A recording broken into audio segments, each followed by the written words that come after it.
ఉందా లేదా అనేది ప్రజలకు నివృత్తి చేయాల్సిందిగా నేను కోరుకుంటున్నాను. రైట్ రైట్ ఖచ్చితంగా వారి దగ్గరికి వెళ్ళినప్పుడు ఆ సమాధానం అడుగుదాం.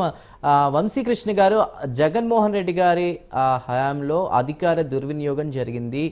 1300 కోట్ల గనుల సరస్వతి పవర్ ప్రాజెక్ట్స్కి సంబంధించి కూడా స్వాధీనం చేసుకున్నారు. అటు ఉత్తరాంధ్రలో విజయసాయి రెడ్డి కావచ్చు.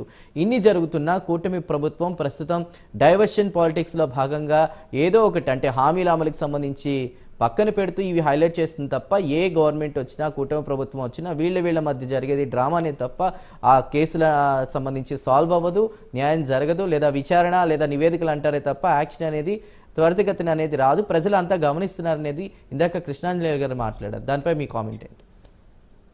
దానికంటే ముందు వెంకటరెడ్డి గారికి ఒక అడ్వాంటేజ్ ఉంది. వెంకటరెడ్డి గారు స్టూడియోలో కూర్చుంటున్నారు. ఆయనకి బేస్ కొంచెం గట్టిగా వస్తూ ఉంది. మేము జూమ్ కాల్లో ఉన్నాం కాబట్టి మా బేస్ కొంచెం తక్కువగా వస్తూ ఉంది. కాబట్టి వెంకటరెడ్డి గారు నేనేదో ఇక ఇబ్బంది పెట్టేశాను వాళ్ళని అని చెప్పేసి అనుకుంటాం. ఇంకొక అడ్వాంటేజ్ ఏంటంటే వెంకటరెడ్డి గారికి ఆయన ఏం మాట్లాడినా ఆయన మీ పార్టీలో మగ్గాళ్ళు లేరా అన్నా లేదంటే బండబూతులు తిట్టినా గానీ వాళ్ళ పార్టీలో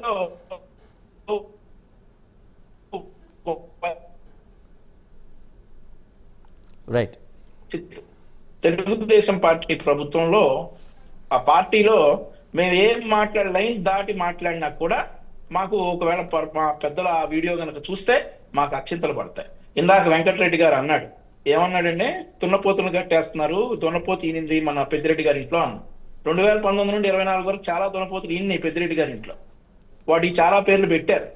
ఆ పేర్లు పెట్టి అన్ని కూడా అరే బాబు దున్నపోతురా దానికి ఎట్లా పుట్టింది వెంకటరెడ్డి అని చెప్పి మేము ఇట్లా అడుగుతా ఉన్నాం ఈ రోజు నాడు.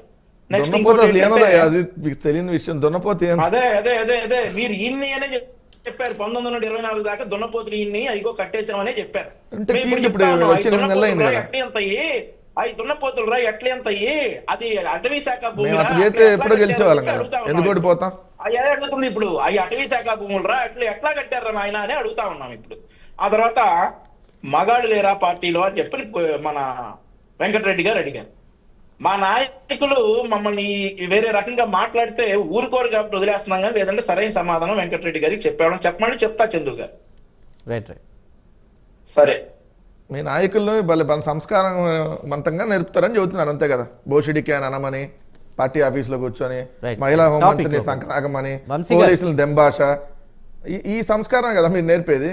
వెంకటరెడ్డి గారు ఆయన స్ట్రక్ అయ్యారు. ఆయన మేబీ ఆయన వీడియో స్ట్రక్ అయింది, మళ్ళీ వస్తారు. కృష్ణాంజలి గారు ఇందాక నేను కృష్ణాంజలి గారు మాట్లాడే ముందు ఇప్పుడు కృష్ణాంజలి ఫైనల్ వర్షన్ అప్పుడు ఇది క్లియర్ గా ఈ అటవీ ప్రాంతం మంగళంపేటకు సంబంధించినటువంటి అటవీ ప్రాంతంలో సర్వే నెంబర్ 295 అండ్ 296లో 75.74 ఎకరాలు ఇది పట్టా భూమి అని చెప్పి అటవీ శాఖ 1968లోనే జారీ చేసింది.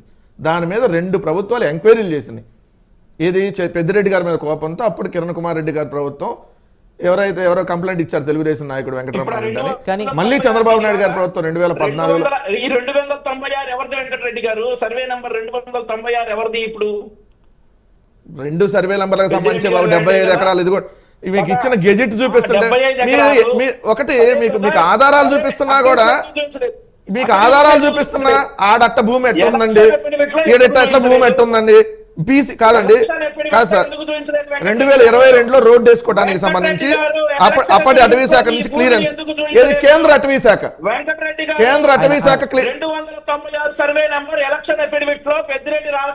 అరే పెద్దిరెడ్డి రామచంద్రారెడ్డి గారి కుటుంబంలో ఎవరో ఒకరి పేరు మీద ఏం మాట్లాడతారు సార్? నాకు అర్థం కాదు. ఒక నిమిషం సార్, ఈయనతో వచ్చిన ప్రాబ్లం అదే సగం డిస్టర్బ్ చేస్తాడు. వచ్చారు అయ్యా మిస్టర్ వంశీ బాబు వినండి. వంశీ బాబు గారు ఒక నిమిషం. పెద్దిరెడ్డి రామచంద్రారెడ్డి గారి కుటుంబంలో ద్వారకానాథ్ రెడ్డి గారు ఉన్నారు, వాళ్ళ బ్రదరు. లేదంటే ఇందిరమ్మ అనే పేరు మీద ఉంది, వాళ్ళ భార్య పేరు మీద ఉండొచ్చు, మిథున్ రెడ్డి గారి పేరు మీద ఉండొచ్చు.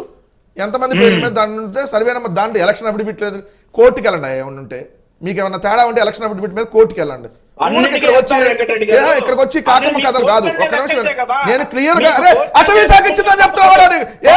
బుర్రా బుద్ధి ఉందా కనీసం? బుర్రా బుద్ధి ఉందా? మీకు ఎవిడెన్స్ చూపిస్తున్నా కూడా మనుషులాగా ప్రవర్తించుకోయా? నీకు కోర్టు మీద కనుక గౌరవం ఉంటే 11 సంవత్సరాలు బెయిల్ మీద ఉన్నారు. ఆ తర్వాత మళ్ళీ కోర్టును కూడా జడ్జీలు కూడా మీ ఇష్టం వచ్చినట్టు మాట్లాడి జైలుకి అవును, వెళ్ళారు. ఒళ్ళంతా రోగాలు వచ్చి బెయిల్ తెచ్చుకుంది మనమే. మీరు కోర్టుకి వెళ్ళాలి. మీరు ఇప్పుడు సలహాలు ప్రస్తుత ఇవ్వాలి. ముఖ్యమంత్రి మీరు దేని మీద సలహాలు ఉన్నాడు? ఇవ్వాలి. ప్రస్తుత మీరు సలహాలు ముఖ్యమంత్రి ఇవ్వాలి. చంద్రబాబు నాయుడు దేని మీద ఉన్నాడు? ఒళ్ళంతా రోగాలు వచ్చి నేను బెయిల్ మీద ఉన్నాడు. మీరు ఒళ్ళంతా రోగాలు వచ్చి నేను బెయిల్ మీద ఉన్నాడు. తెలియకపోతే తెలుసుకో. తెలిసి అరే మీ చంద్రబాబు నాయుడే చెప్పారు, జగన్మోహన్ రెడ్డి గారు సోనియా గాంధీని ఎదిరించారని చెప్పి కేసులు పెట్టారు. సోనియా గాంధీని ఎదిరిస్తే ఊరుకుంటారు అని చెప్పి ఇది మా నాయకుడు కాలేజా. అంతే తప్ప ఒళ్ళంతా రోగాలు నేను మేమే బెయిల్ తెచ్చుకోలే. ఒళ్ళంతా రోగాలు నేను బెయిల్ తెచ్చుకోలే. కూర్చోలేకపోతున్నా, నిలబడలేకపోతున్నా, చచ్చిపోతా. ఒక కన్ను పోతుంది, ఇంకో కన్ను కూడా పోయింది, దోమలు కుట్టింది, బెయిల్ ఇవ్వండి. ఇది కాదు, ఫైనల్ గా ఇది కాదు. ఫైనల్ గా వంశీ గారు ఒక్క నిమిషం, వంశీ గారు డాక్యుమెంట్స్ తో సహా ఎప్పుడెప్పుడు కొన్నారో లెక్కలు చెప్తే వీళ్ళకి లెక్కలొద్దు. వీళ్ళకి కావాల్సింది బూతులు, వీళ్ళకి కావాల్సింది లెక్కలొద్దు, వీళ్ళకి కావాల్సింది వాస్తవాలు వద్దు. కిరణ్ గారు టాపిక్ డైవర్ట్ చేయాలి. ఈ తప్పు వాళ్ళకి ఏమొద్దు. అదేమంటే దొరికిపోయారు కదా, కిరణ్ గారు, ఎవిడెన్స్, ఒక్క నిమిషం, survey number with evidence, with right document మీరు అన్నదే అడుగుదాం, మీరు అన్నదే అడుగుదాం.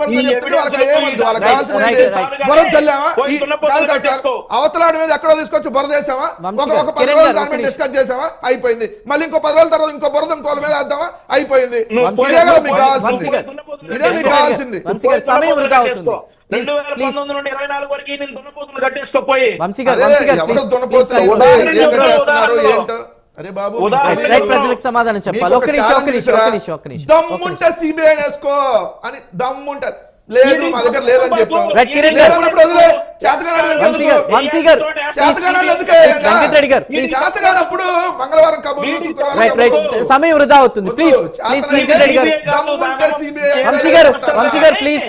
వంశీ గారు దమ్ముంటే సిబిఐ ప్లీజ్ ఆ మాట్లాడొద్దు. ప్లీజ్ వంశీ గారు ప్లీజ్. ఎందుకు చేతగానప్పుడు రైట్ వెంకటరెడ్డి గారు ఆ మాట్లాడొద్దు ప్లీజ్ డిబేట్. అరే వేయవానికి దమ్ముంటే వేయించు. పైన మోడీ మీ ప్రభుత్వం ఉంది కదా, పైన కేంద్ర ప్రభుత్వం, మీ ఇండియా ప్రభుత్వం ఉంది కదా. రైట్ కిరణ్ గారు మీరు చెప్పండి. ఏం చేయాలో గుర్తుపెట్టుకోండి. Please sir. మీరు వెళ్ళి మిమ్మల్ని చూసి ఇక్కడ ఎవడు మీ ఒడతూపులకి భయపడేవాడు ఎవడు ఇక్కడ లేడు. రైట్ వంశీ గారు అర్థం చేసుకోండి ప్లీజ్. చాలా మందిని చూసి వచ్చాం. వంశీ గారు వ్యక్తిగత ఆరోపణలొద్దు ప్లీజ్. రైట్ ప్లీజ్ మనకి క్వశ్చన్ కి సమాధానం కావాలి ప్లీజ్. వెంకటరెడ్డి గారు ప్లీజ్. కృష్ణాంజలి గారు ఇందాక దాసరి కిరణ్ గారు ఒక ప్రశ్న వేశారు, అటవీ భూముల్లో